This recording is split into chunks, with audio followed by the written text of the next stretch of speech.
Well, I just thought I'd leave a short little opinion on the whole Dalai Lama hoopla and the tongue. So first I would go look at the context, the entire video. Also understand that it's a month ago. But plain and simple, my wife was very uncomfortable by it. Even after I showed her that this is a Tibetan cultural thing with dozens of photos of not just other Tibetans, but the Dalai Lama doing the exact same thing. But I found it funny because here we are in the West judging other cultures by our standards. Yet we're supposed to be fighting colonialism and racism. Right? That was my original stance. Yes, it looks terrible, it's creepy, but I'm not Tibetan. So I can't judge their culture. But if by judging this with an open mind, yes, creepy, put off, turned off, but investigating. And upon further investigation, I found that, oh, this is a weird Tibetan artifact, which likely is something that even the Indians make fun of them for. But again, like I told the wife yesterday, the adult Indian male, usually adolescent, but they'll walk hand in hand. Two men. That is something that we would criticize them. In fact, we were just talking about Swami Gander when he came to America. Not only did he criticize America for being so insular, he came from Calcutta where there was Jews and Hindus and Muslims and you name it, Buddhists and Jainists, and he came to America and there was nothing but Christians. They didn't even understand other cultures or religions. But here we said, instead of people stopping, like me, like I said, and stopping and going, well, I mean, I'm not Tibetan. I'm not Indian. I'm not of that culture, so I don't understand enough to judge. I mean, we're seeing this in Africa where the West is criticizing their culture. That's colonialist and racist. The exact thing they're saying that they're trying to do. So all I would say is just to look at this with an open mind.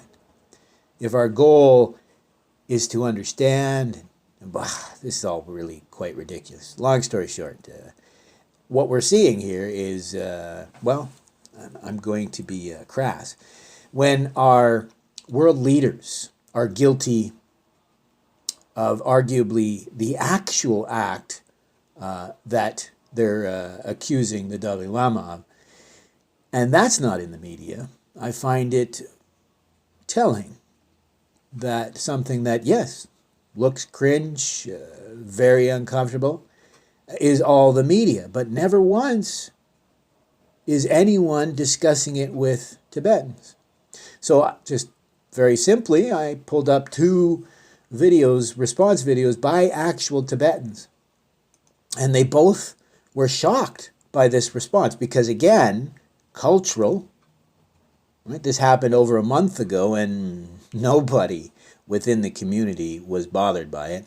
And these two Tibetans were shocked that not only is nobody even asking, is this a cultural affect of Tibetan culture or any sort of context, but they've jumped to actually being quite vile in their responses and the comments they left. But so all I would ask is for people to stop and go, wait a minute here.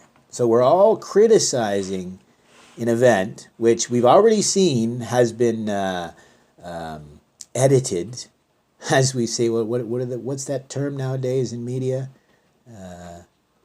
Deceptively edited. So first of all, we've seen that the video was deceptively edited to begin with because the kid was not at all uncomfortable. It was, quite a wholesome exchange besides a couple very short moments. So again, if you look at that, I mean, a 2-minute interaction with only moments of cringe. But as a Westerner looking at this, even if I grew up in a Tibetan community here in Canada, I wouldn't even criticize the culture of the Tibetans because, again, never mind what's going on over in India right now. This is why he had a little chat about not following people who kill others.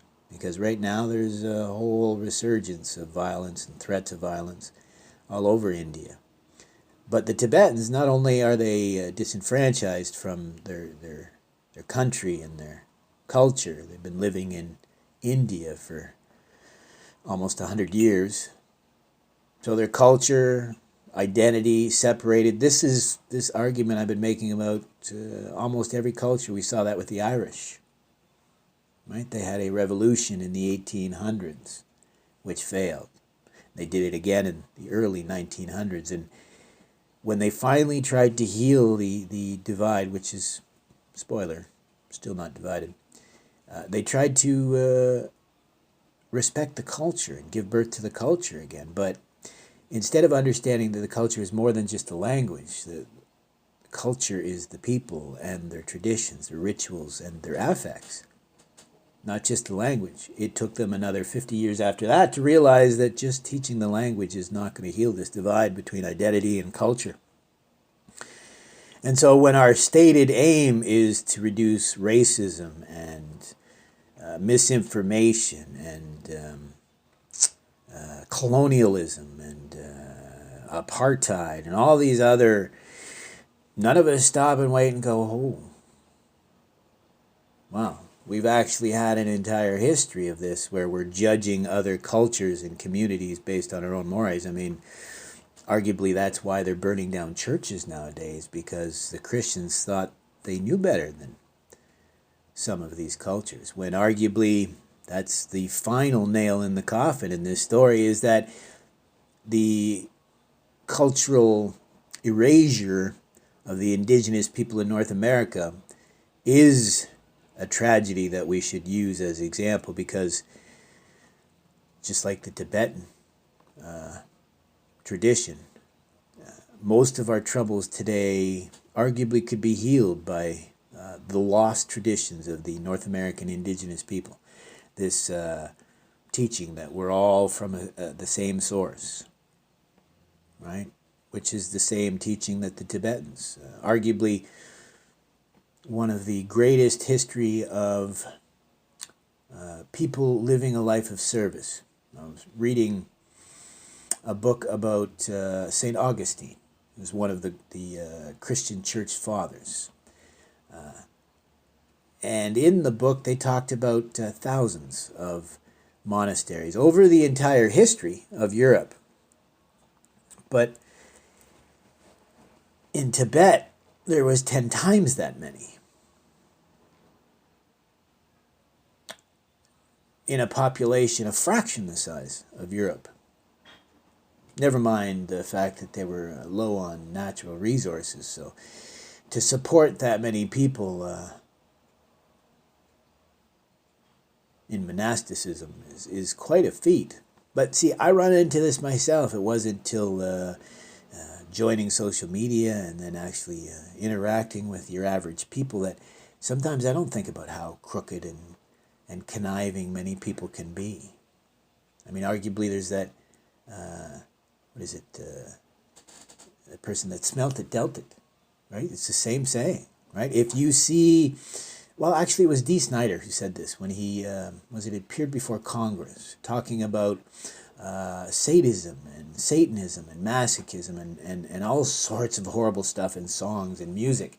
And he said very clearly, if you have a mind filled with this sort of poison, looking for this poison everywhere, you are doubtless bound to find it. So as he said, if you look at something with a mind to find bondage and sadism and masochism, you will listen to a song that's about someone having their appendix removed and hear all sorts of evil.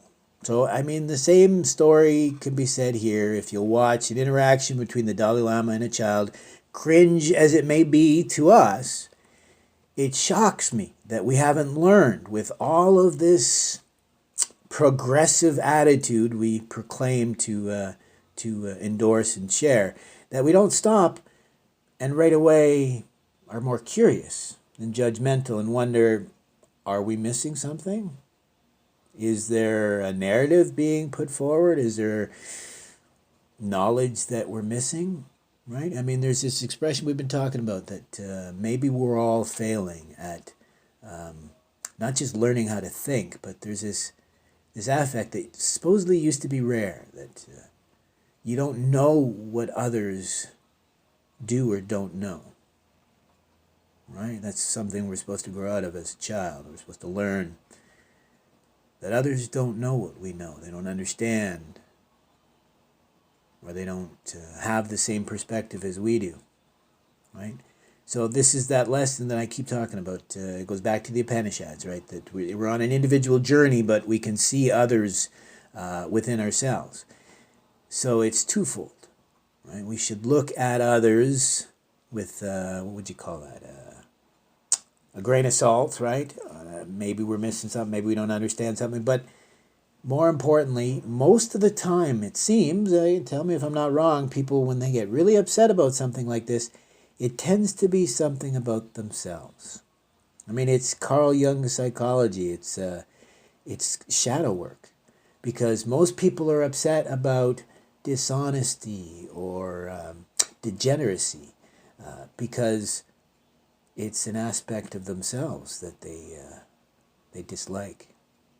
Right. So all I would put forward is when this first came to light, incredibly cringy and disturbing.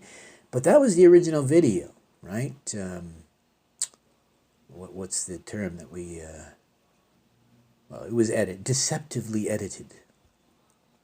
Seeing the rest of the video doesn't change the fact the tongue situation was cringy, but seeing it on the whole, looking into Tibetan culture, you start to wonder whether this is a narrative being put forward by one side, right?